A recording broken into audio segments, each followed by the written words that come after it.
presentar al padre Jorge, quien ya está con nosotros.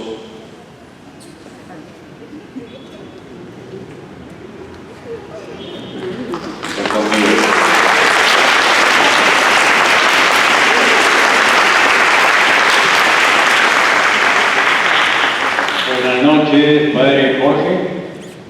Yo creo que la presentación del padre Jorge es prácticamente para todos. Todos lo conocemos. ¿Cuántas veces ha venido a darnos una exposición muy interesante? Voy a hacer una breve reseña del padre Jorge, a quien lo conocemos prácticamente desde los primeros años también de nuestra parroquia. Nació el 16 de diciembre del año 1975. 43. Estudió en Santo Toribio, en el seminario Santo Toribio, y después de sus estudios pasó también a la Universidad de Navarra, en España, juntamente con el padre Carlos, nuestro párroco. Los dos son de la misma promoción. Fue ordenado sacerdote el 15 de agosto del año 2004. Por eso, con mucha alegría, tuvimos la gracia de celebrar los 15 años, tanto del padre Jorge López como de nuestro párroco, el padre Carlos. En Navarra estudió el doctorado de Teología Bíblica, alcanzando este título por la Universidad de Navarra. Durante su trayectoria aquí en nuestra ciudad, ha sido vicario parroquial de nuestra parroquia Divina Misericordia, de la parroquia San Norberto y también de la parroquia Corazón de María. Actualmente, él es profesor principal de la Facultad de Teología Pontificia y Civil de Lima. Esta es una de las facultades que prácticamente nació junto con la Universidad de San Marcos. Y en la historia de la universidad, esta facultad prácticamente se independizó y ahora es Facultad Pontificia y Civil de Teología de Lima. En esta facultad enseña los cursos de literatura paulina, literatura joánica, el uso de la Sagrada Escritura en la teología y otros cursos bíblicos. Igualmente también ha escrito en la Revista Teológica Limense varios artículos sobre Biblia, especialmente referidos a la interpretación bíblica, según la Dei Verbum, Joseph Ratzinger, que fue luego nuestro Papa Benedicto XVI, y la hermenéutica de la Sagrada Escritura en la Iglesia. Actualmente él es el rector del Seminario Santo Toribio. Un buen aplauso a nuestro padre.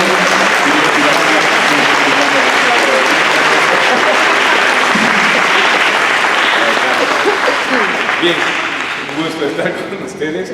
Vamos a empezar entonces nuestra exposición.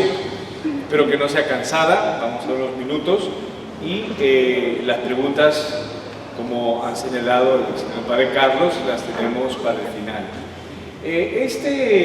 Esta introducción, esta diapositiva que ven ustedes es muy sencilla. Uno entra a Google y entra a Abraham y mira esto en realidad, ¿no? De las tantas. Y la puse porque si se fijan ustedes, el rostro es un rostro que está mirando al cielo y detrás hay unos puntos que son estrellas, ¿no? Esta imagen, que es muy sencilla, grafica la perspectiva que tiene Abraham en realidad en toda su historia. Abraham mira al cielo, hay una promesa, porque su descendencia será como las estrellas del cielo. Pero sobre todo, Abraham se abre a una experiencia nueva, grande, que no es humana, es una experiencia de Dios. Y el libro de Génesis supone entonces en general una experiencia de Dios como la que tuvo Abraham. Abraham es una parte del libro, pero hay más cosas todavía. Con eso empezamos entonces nuestra exposición, espero que no sea cansada, insisto, del libro de Génesis. Vamos. Hablar del Génesis es hablar en primer lugar, no solamente es hablar de 5 libros, 5 rollos, se conocen como la Torá, ¿cierto? La conocemos nosotros como otro, como el Pentateuco, ¿no? Y hablar entonces, fíjense ustedes, Génesis hay que empezar refiriéndonos al Pentateuco, algunas cosas muy sencillas, ¿sí? Estamos hablando de un libro, de un conjunto de libros, 5 libros, que son como un rompecabezas, o mejor dicho, son un conjunto de rompecabezas. Cada libro es un rompecabezas en sí mismo, pero todo está orgánicamente presentado, sistemáticamente presentado. Y en este conjunto, estos 5 libros, hay detrás, insisto, un conjunto de tradiciones que son de diferentes tiempos.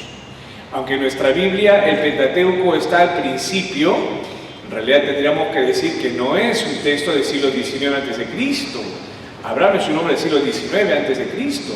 No, estamos hablando más bien de un texto del siglo IV a.C., en un tiempo muy especial también del pueblo de Israel. Estamos hablando de un tiempo en el que Israel ha pasado de la desolación, del sufrimiento que ha supuesto una deportación de los principales del pueblo hacia una región llamada Babilonia.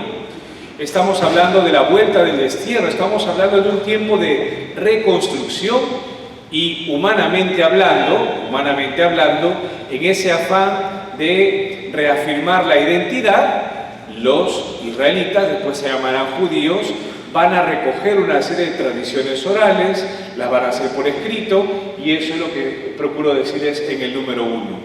Un conjunto de textos escritos que se van dando, que se van fusionando en el siglo IV a.C., en el 380 más o menos, miren ustedes, ¿no? En el tiempo de un hombre llamado Esdras. ¿Alguno de ustedes ha escuchado hablar de un tal Esdras? Sí, es un libro precisamente, es un personaje importante del pueblo de Israel, y hay un libro precisamente de Esdras, ¿no? Es un personaje, un escriba se le llama, una persona importante en Israel que conoce la ley de Israel, y en ese tiempo, en cuyo tiempo se van uniendo, fusionando esas tradiciones, ¿de acuerdo? Tradiciones antiguas, es como que si nosotros, por ejemplo, entendamos más o menos el paralelo, es como si nosotros en el año 2019 recogiéramos tradiciones, por ejemplo, del siglo I, II, III antes de Cristo, o del tiempo quizás del siglo XI en el Perú, ¿sí? Son tradiciones antiguas que se van fusionando, que se van haciendo, ¿sí? Y tradiciones que van a presentar a todo el pueblo cuáles son sus orígenes.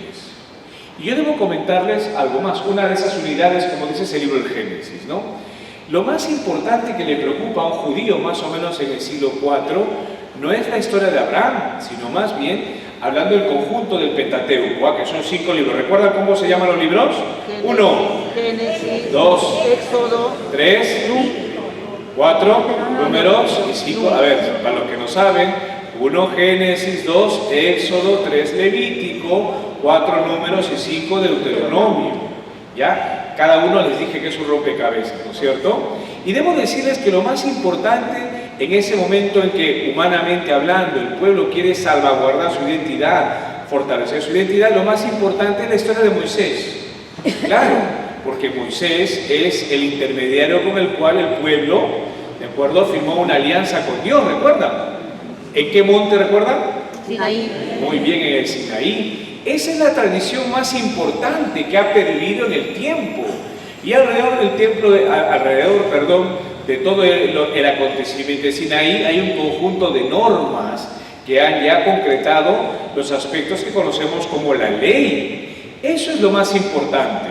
Entonces, esas tradiciones que se van pasando, en un momento determinado, siglo V, están más o menos ahí dispersas, se van juntando, y en el siglo IV más o menos ya tenemos un orden. ¿Estamos?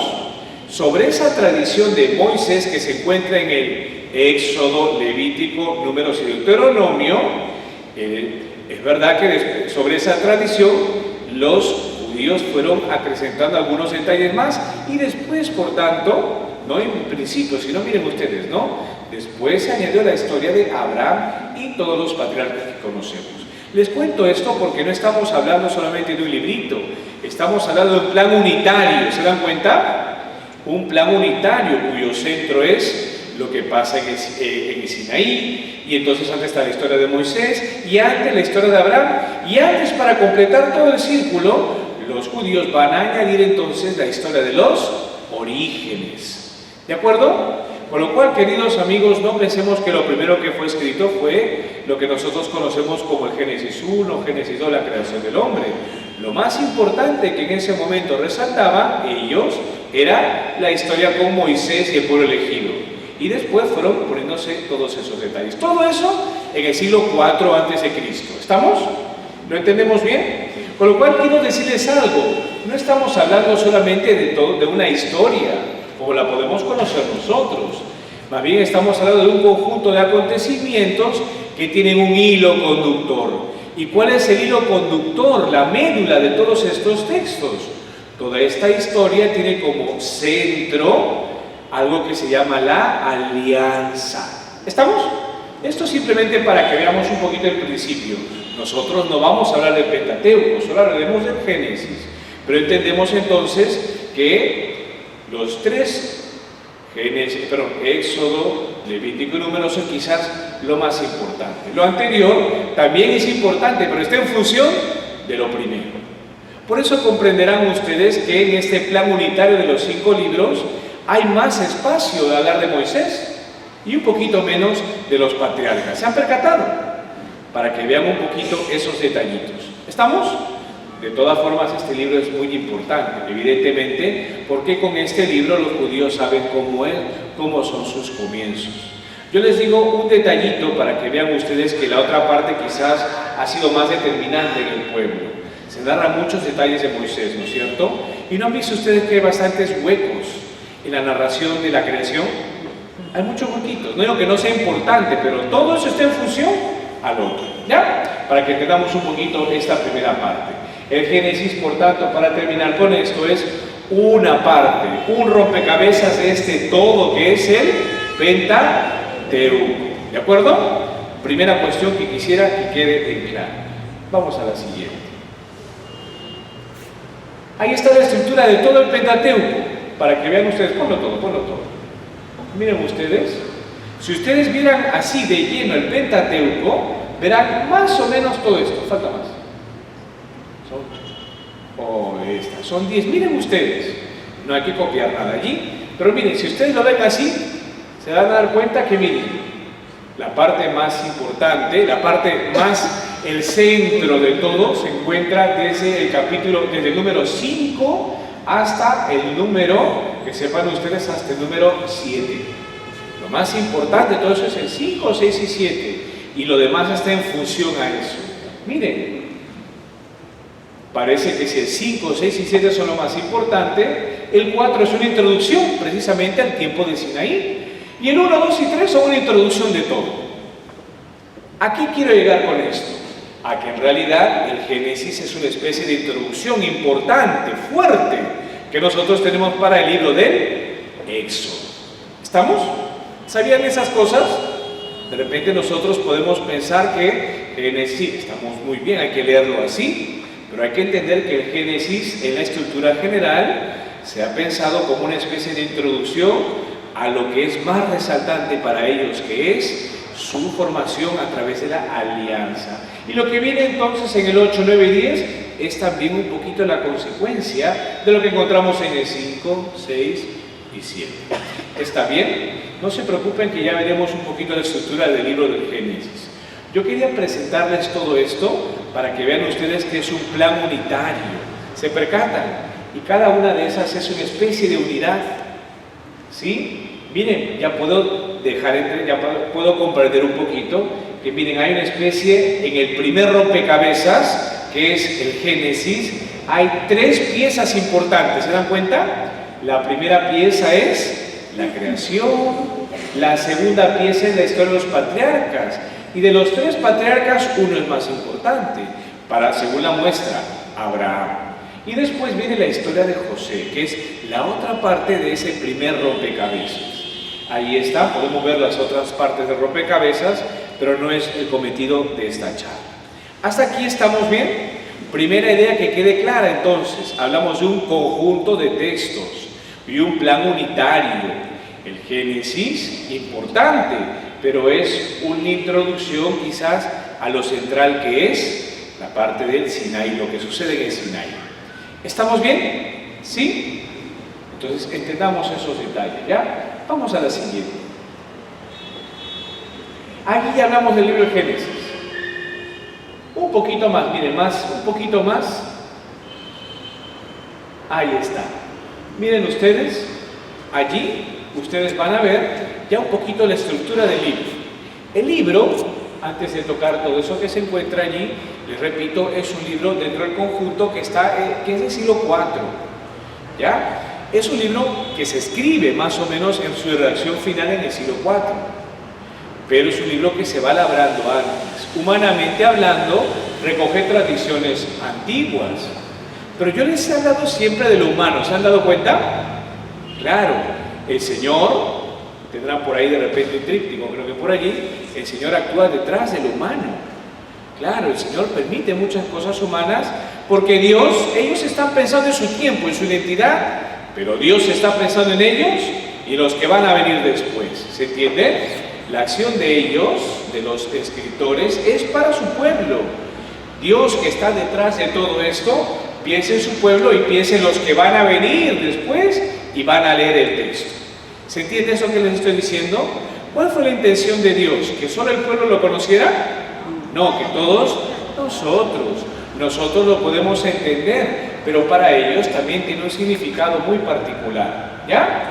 Volvemos otra vez a nuestra estructura y miren ustedes. Dentro de la estructura ya del libro del Génesis, les digo que lo más importante, fíjense, y estamos en el rompecabezas del Génesis, de esas 9 partes, debo decirles que las más importantes están en las 7, 8 y 9. Léanlas. Historia de Abraham, historia de Isaac y Jacob y la historia de José. ¿Por qué son las más importantes? ¿Saben? Ustedes me podrían preguntar, pero padre, ¿acaso no es que es más importante la creación del hombre? Para nuestra mentalidad, queridos amigos, a lo mejor es lo más importante, ¿no es cierto? Pero ¿quiénes escribieron ese texto? ¿Ellos o nosotros? Para ellos era importante saber de dónde viene y cuál es su primer padre, y por eso resaltan a Abraham. Lo otro también es importante, pero para ellos es más determinante sus orígenes patriarcales. Por eso le dan un poquito más y van a darse cuenta. ¿Cuántos capítulos tiene el Génesis? ¿Saben ustedes? Vean su Biblia. Algunos han traído Biblia, ¿no es cierto? Vean la Biblia. Vean cuánto. Cuenten cuántos capítulos tiene el libro del Génesis. 50, efectivamente. Ahí está. No está leyendo, ¿eh? Ahí está. Y miren, ¿desde dónde empieza la historia de Abraham? Desde el capítulo 11. Desde el capítulo 12. La parte de la genealogía es rapidez, es los antepasados de Abraham, pero la historia como tal es del 12. Miren ustedes, desde el 12 hasta el 50, ¿cuántos capítulos hay? Hay 39 capítulos. Miren, de los 50 capítulos, 39 son de Abraham y compañía. Pregunta, cuantitativamente, ¿cuál es más importante? ¿Lo anterior o de los patriarcas? Los patriarcas. Por eso yo puedo decir otra cosa, queridos amigos, que en el libro del Génesis lo más importante es los patriarcas. Y la primera parte, es decir, del 1 al 6, es una especie de ¿qué? De introducción. ¿Se entendió lo que quiero decir? El autor y los autores del libro del Génesis insisten más en la historia de los patriarcas, y lo otro es una especie de introducción. Por tanto, verán una cosa importante: hay más precisión en la narración de los patriarcas que la narración del ser humano, del crecimiento de la humanidad. ¿Se han percatado? Si ustedes se percatan, se darán, si ustedes leen un poquito y tienen un ojo un poquito agudo, se darán cuenta de ese detalle.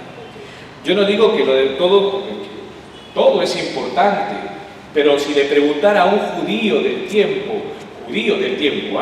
¿qué es más, de ahora podemos un punto distinto, ¿qué es más importante para ti? Y el corazón del judío sea, no, yo quiero a mi Abraham, a mi padre en la fe y a todos ellos.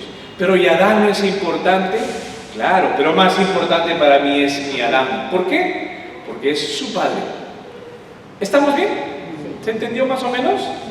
Muy bien, entonces esto para que vean un poquito algunas partes. Se puede subdividir más, pero lo que me interesa es que vean aquí un poquito la estructura, que vean cuáles son las partes más importantes y observemos algunos detalles que vamos a ver en la siguiente también, todavía no.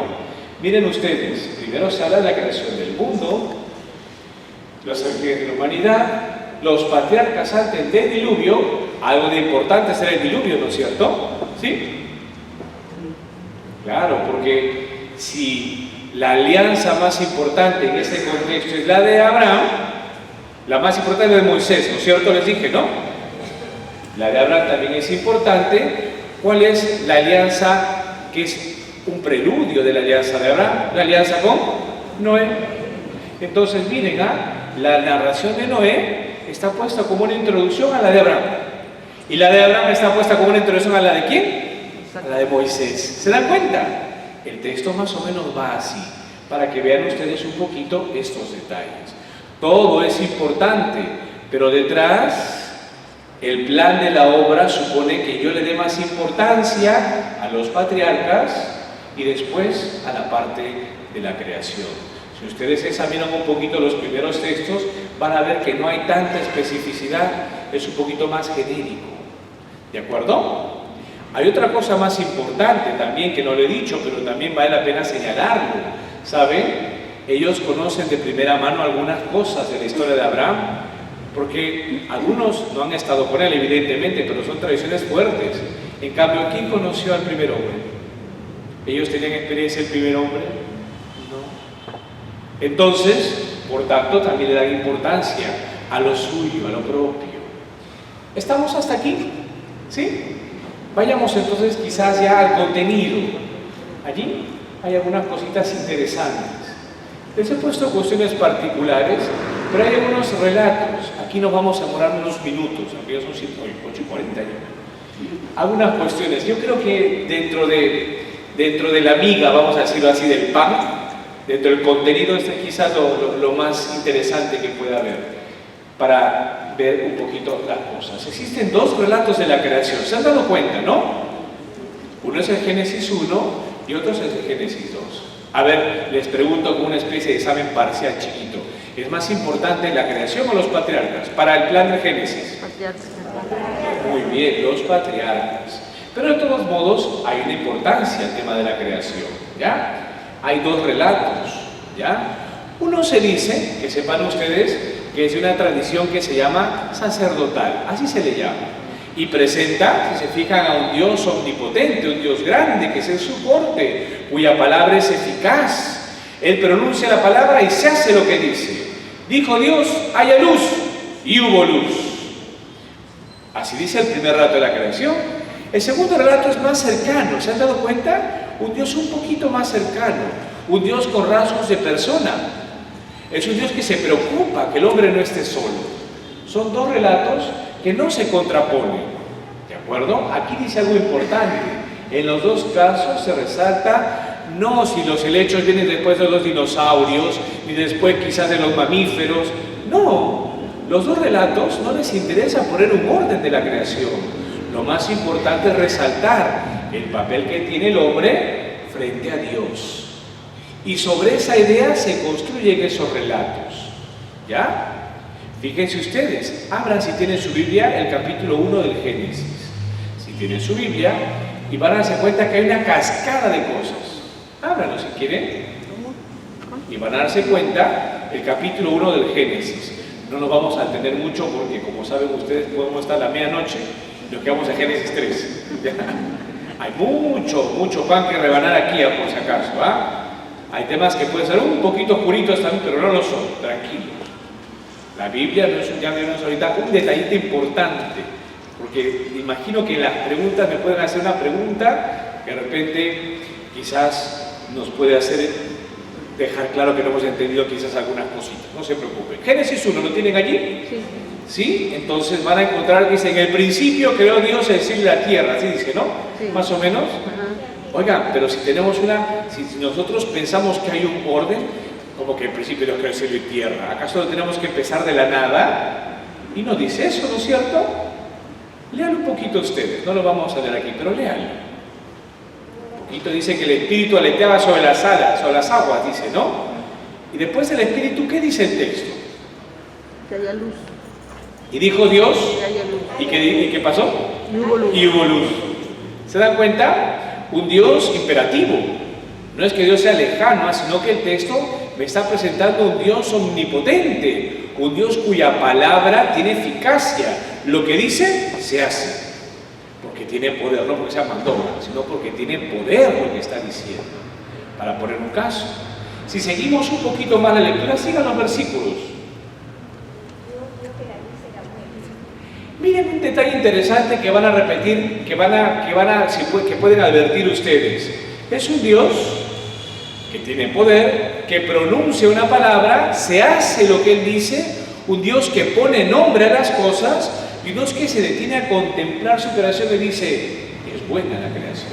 ¿Sí? Sí. Así pasa con todo. ¿Cuántos días se supone que dura la creación? Sí.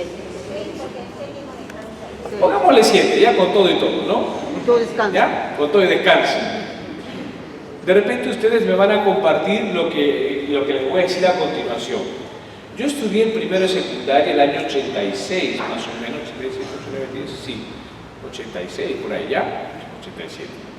¿Ya? Y 87. Entonces, cuando estuve en primera de secundaria, algunos estaban por ahí ya, me parece, ¿no?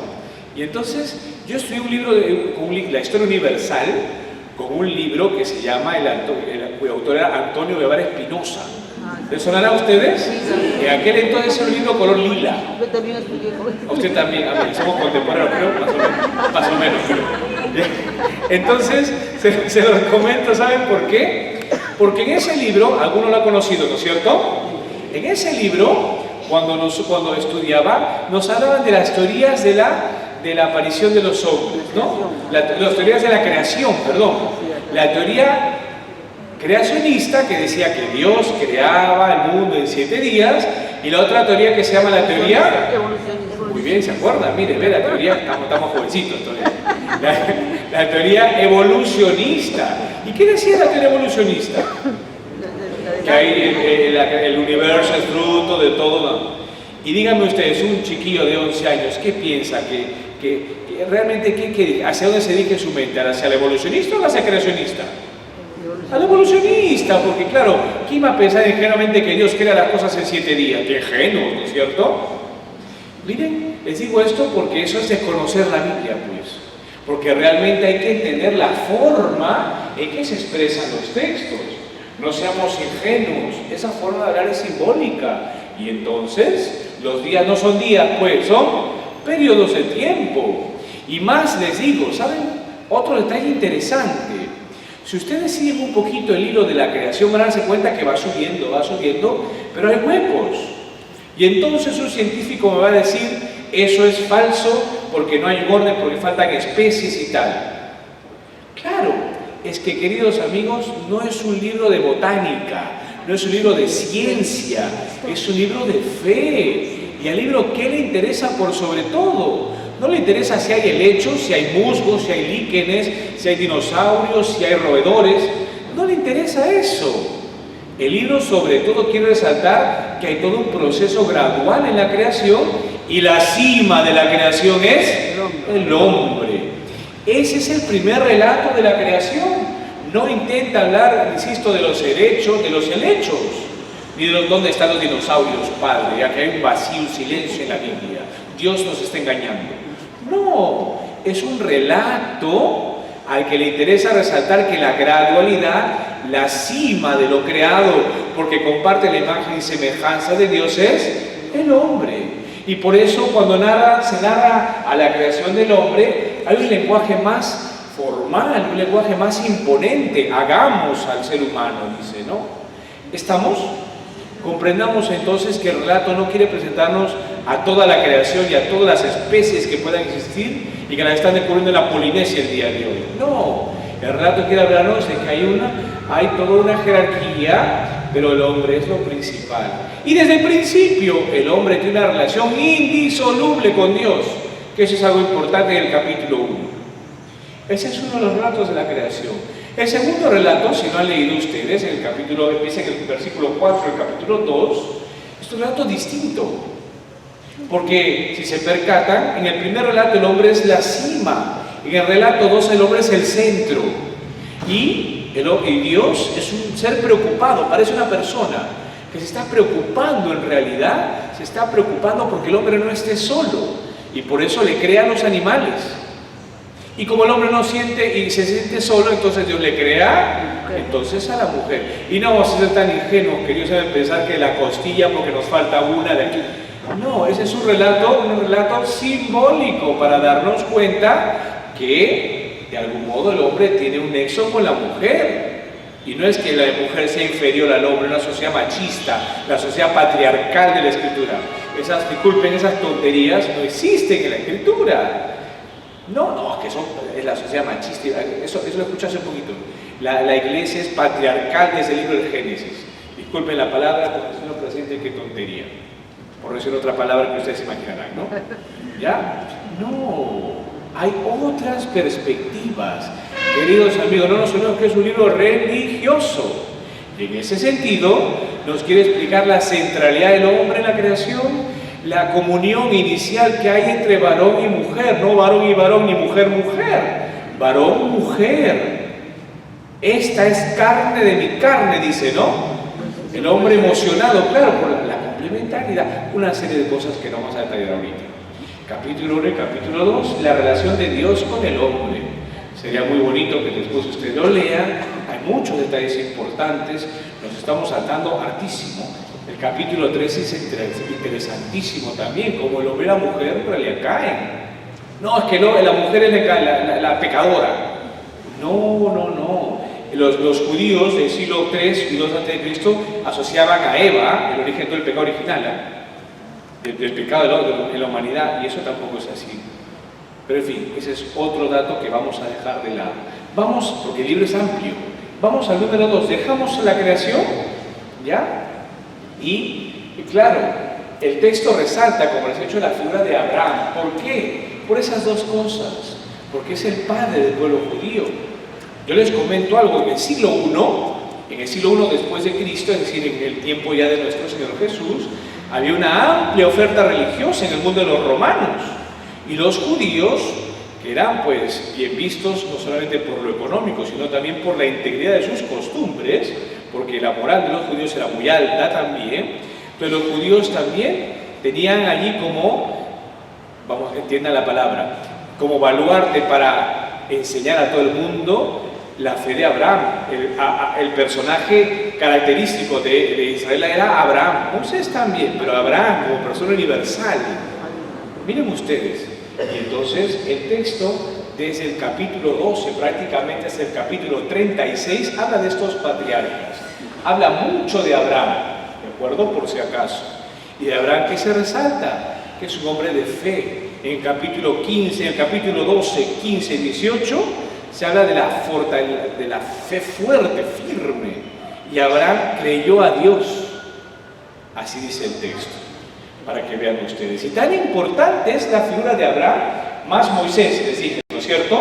Pero la figura es tan importante que también cuando San Pablo, hablamos del tiempo ya de la iglesia, San Pablo resalta para hablar otra vez de los orígenes de la salvación, de la fe, a San Pablo en la carta a los Romanos y la carta a los Gálatas, como pone, por ejemplo, la fe de Abraham.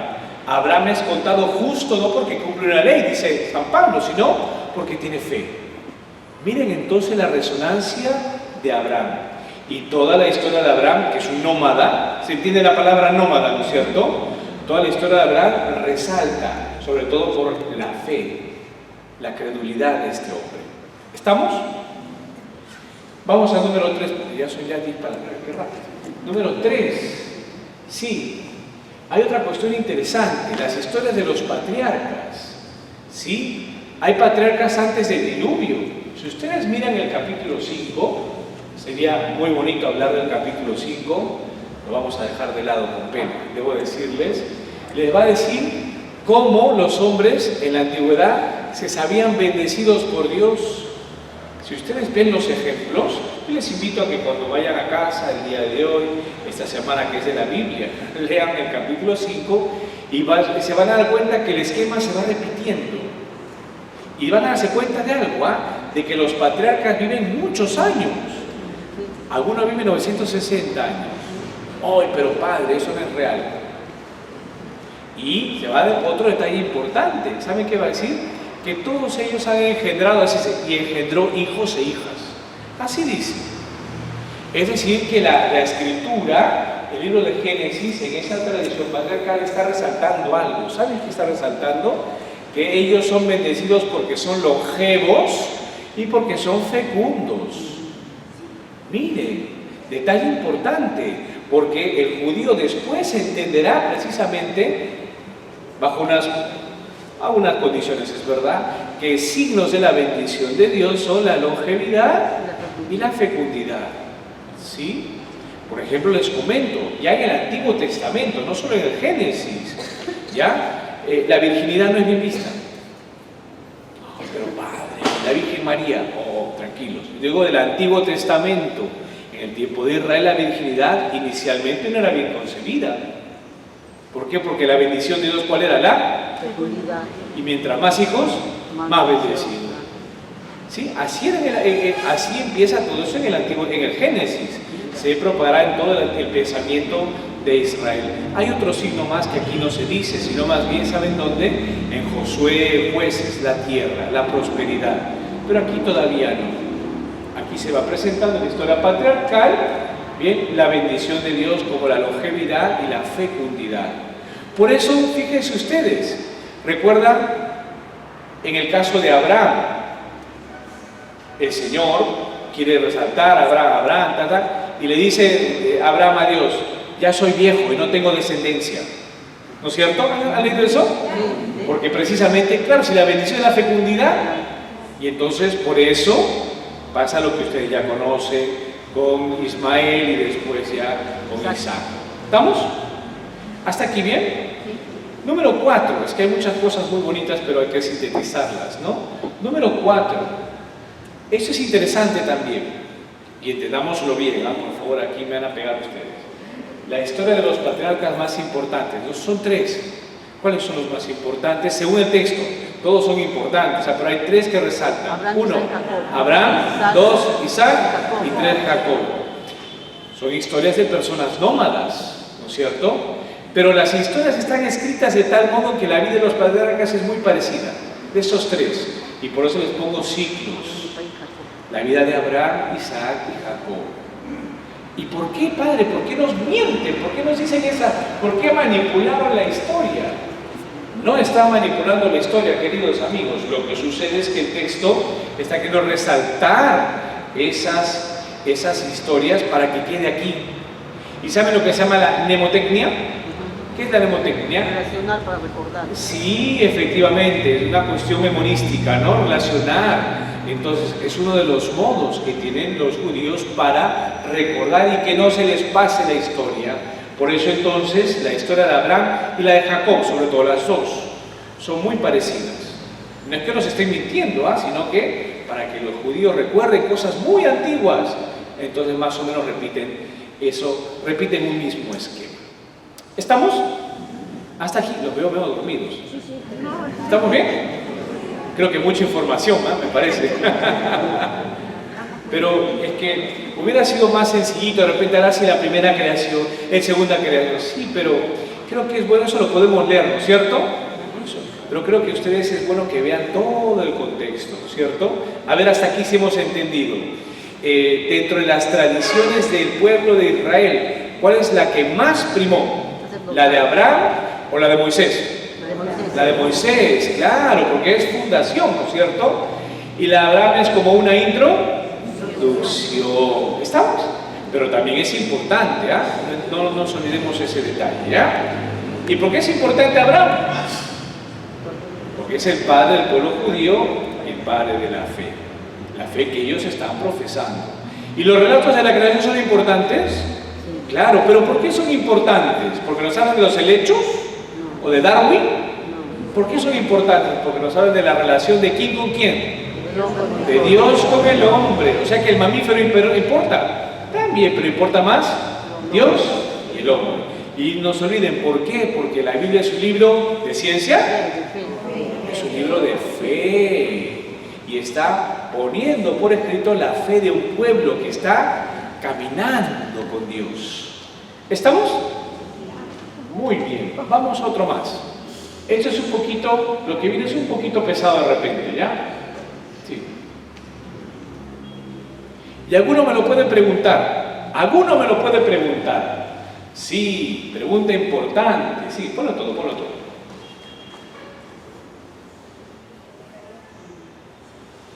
Sí, esta es una pregunta, esta es una cuestión también que es bueno que la sepa, porque alguno que ha leído un poquito más me puede decir realmente lo que está aquí.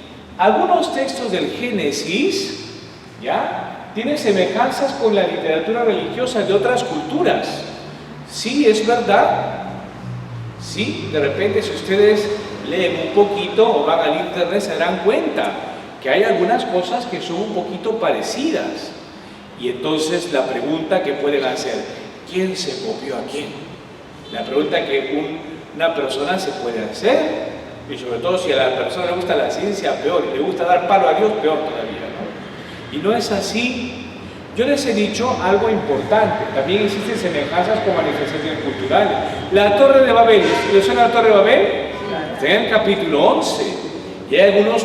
La Torre de Babel, tal y cual está puesta, se parece, por ejemplo, a algunas construcciones de los asirios, de los babilonios. ¿De acuerdo? Y entonces, ¿qué tengo que decirles aquí? No nos hagamos problemas, señores, ¿ah? No nos hagamos ningún problema, ningún problema, amigos, ¿ya? Miren, yo les voy a contar algo que tiene que ver para que ustedes comprendan esto. ¿Cuándo fueron escritos estos textos, más o menos? ¿Recuerdan en qué tiempo? El siglo IV más o menos, ¿no es cierto? Después de volver de una tierra. ¿Recuerdan ustedes cómo se llama la región a donde fueron deportados los judíos? Babilonia, les dije, ¿no es cierto? Claro, los judíos, los de Judá, en el siglo VI, fueron deportados, los principales, fueron deportados por los babilonios, se los llevaron a su tierra. Y evidentemente, cuando están en su tierra, los de Judá tienen contacto con la literatura del tiempo, ¿o no? No son pues no. Son gente que tiene relación. Entonces, los hombres de Judá del pueblo elegido también conocen esas literaturas. Por eso comprenderán que hay semejanzas entre nuestra literatura bíblica y la literatura también de ellos. ¿Se entendió? No es que se hayan copiado, no. Hay puntos de contacto, es verdad, pero hay una diferencia muy grande y eso es lo que está en la parte de abajo. Esos pueblos son politeístas. ¿Qué significa politeísta? Que tiene muchos dioses. Las narraciones pre-babilónicas tienen muchos dioses, con lo cual esas formas literarias son distintas, mientras que los textos de Israel tienen referencia al Dios único, ¿de acuerdo? Y segunda cuestión, aquí como dice, ¿no? En los otros pueblos las narraciones que son míticas refieren al politeísmo. Es algo distinto. Pueden ser parecidas, pero son distintas. Yo me refiero, por ejemplo, a esa de arriba. No sé si algunos aquí presentes han escuchado ese nombre alguna vez. ¿Pueden levantar la mano quien ha escuchado algo de eso de allí? 1, 2, 3, 4. Por lo menos 4. Y alguno de ellos me pudo haber hecho esa pregunta, claro. Porque en realidad sí hay, queridos amigos, algunas semejanzas, pero no es lo mismo. Hay puntos de contacto, pero lo que está detrás es muy distinto. La epopeya de Gilgamesh, por ejemplo, es muy parecida, ¿saben a qué? Al diluvio. Ustedes la leen, pero esto es parecido.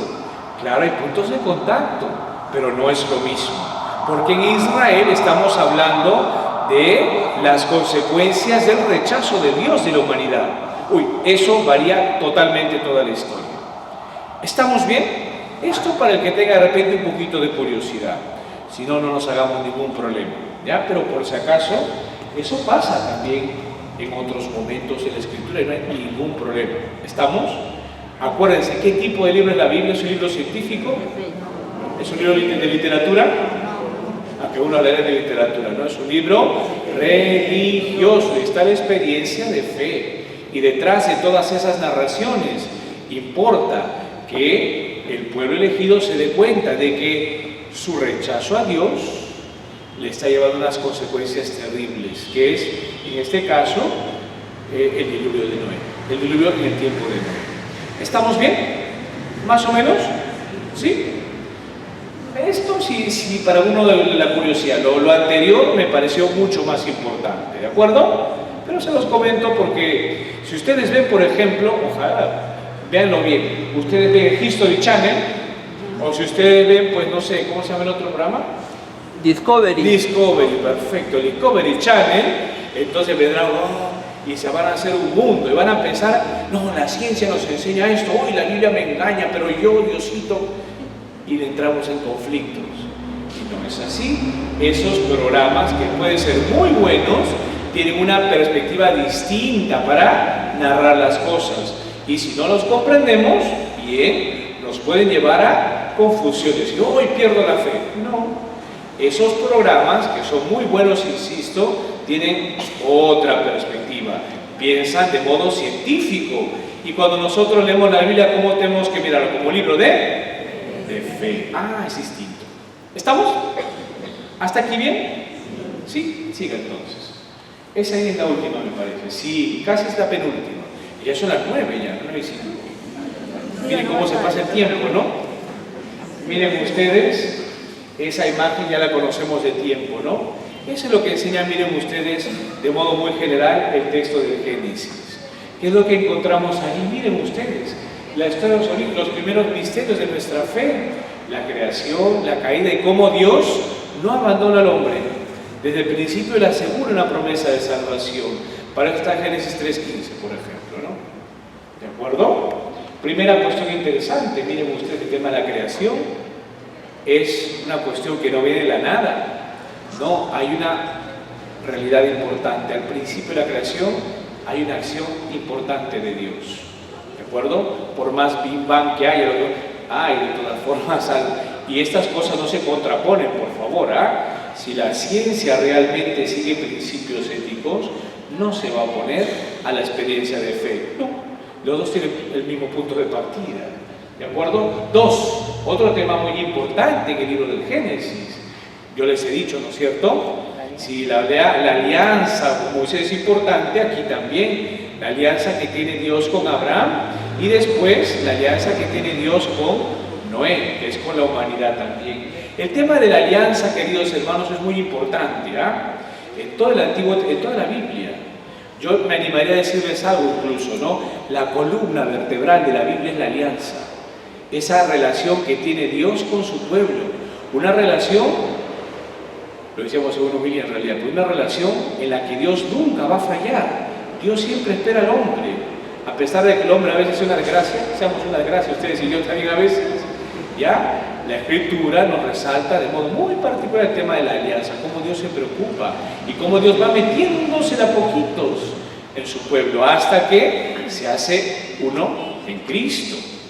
Por eso fíjese, la alianza está ya narrada en cierto sentido en ese pacto que hace Dios con Abraham y antes con Noé. ¿Ya? 3, otro tema importante de los relatos de la creación. El sentido del hombre, lo dicen los documentos de la Iglesia a partir de Génesis. No se entiende si no es en comunión con Dios. El relato 1 nos hace entender que Dios está allí. El relato 2 de la creación nos hace entender que Dios está preocupado por el hombre y busca la comunión entre varón y mujer, entre hombres, entre seres humanos me refiero. Varón y mujer también, ¿no? Y el capítulo 3 nos hace entender las consecuencias de rechazar realmente a ese Dios que siempre nos ha mirado con benevolencia. Por eso el Génesis resalta de modo muy especial que el hombre no tiene ningún sentido si vive lejos de Dios, porque con Dios empezó y hacia Dios va. Lo dirá después el libro del Apocalipsis. Número 4, claro que sí. El capítulo 12 del Génesis nos hace recordar cómo Dios, a través de Abraham, empieza un camino con un pueblo muy especial. Pudo venir con los incas, señores, claro, pues puede venir con otros, sí, pero Dios quiso empezar con un pueblo pobre. Hay pueblos poderosos en el tiempo, ¿ya? Pero Dios quiere empezar con un pueblo pequeñito, con una persona pequeña, sencilla, pobre como Abraham. Ahí uno se da cuenta de la elección que hace Dios por los pobres. ¿Se dan cuenta? Siempre el pueblo de Israel es el pueblo más chiquitito, ¿ah? Y miren entonces cómo Israel saca pecho. Perdón que lo diga así, ¿no? Dios me ha creado. Dios realmente está en el fundamento del pueblo. Número 5, claro, con Abraham empieza todo el camino en que Dios se va acercando al hombre para hacer lo suyo, para que camine con él. Con Abraham empieza todo, pero después continuará con otros personajes más. Por eso el libro del Génesis, queridos amigos, para terminar un poquito, es una especie de introducción a toda la historia que Dios tiene con el hombre. Una historia que tiene unos hitos. Primer hito importante, Moisés. Segundo hito importante, Cristo. Pero el Génesis es como el preludio de toda esa historia. Y nos narra entonces, con diferentes textos, esa elección, ese cariño, esa esperanza que tiene el ser humano, a pesar de que el hombre le ha fallado. ¿Estamos? Un último detalle para acabar. Si nosotros leemos el Génesis desde la perspectiva cristiana, hay mucho más. Hay mucho más. Miren ustedes. Y yo no digo, lo primero, lo que hemos señalado es importante, el sentido, pero si lo miramos desde Cristo hay más todavía, realmente, porque dirá San Pablo dirá que el antiguo, el primer hombre, y el nuevo hombre, que es Jesús. Entonces, ¿qué se quiere decir? Que realmente Cristo es el modelo al que nosotros tenemos que mirar. El Adán, el primer hombre, es importante, pero más el verdadero, al que yo tengo que seguir, que es Cristo, por ejemplo, ¿no? La segunda carta de Pedro, ya, Nuevo Testamento, resalta, por ejemplo, que el diluvio, ¿se acuerdan del diluvio, no? Esa transformación que se da y todo, es un anticipo de lo que sucederá en el bautismo. Que en el bautismo también hay una transformación, ¿no es cierto? Sí, pues esos detalles también son interesantes vistas desde el Nuevo Testamento. Muchos detalles más. Simplemente quisiera entonces redondear algunas ideas, ¿ya? Hemos hablado bastante, ¿ya? Pero que quede claro algunas ideas, ¿ya? En primer lugar, estamos diciendo que el Génesis es parte de un rompecabezas más grande en el Antiguo Testamento. El más grande se llama Pentateuco, ¿no es cierto? Y el Génesis es una introducción al Pentateuco y a toda la Escritura. ¿Sí? En el Génesis, decíamos en segundo lugar, hay también piezas, tradiciones que se fueron juntando en un tiempo determinado. Hay unos temas importantes, ya les dije, la creación, Abraham, que es más importante, les decía, y bueno, la historia de cómo también Israel va caminando, la historia de José, que no hemos señalado mucho. Hay algunas enseñanzas importantes y, en último término, cómo el Génesis se enriquece mucho viéndolo de la perspectiva cristiana. ¿Hasta aquí más o menos? ¿Sí? Bueno, pues entonces nos hemos dado casi una hora, ¿eh? Ojalá nos haya servido. ¿Y saben cuál es lo más importante de esto? Yo quisiera, sobre todo, más que copiar lo que tienen aquí, que lean el Génesis. Que no me crean, ¿ah? No me crean nada más. Ver para creer, ¿no es cierto? Entonces, lean, por favor. ¿Cómo vamos a ver si realmente hemos aprendido? Leyendo el mismo libro del Génesis. ¿Bien hasta aquí?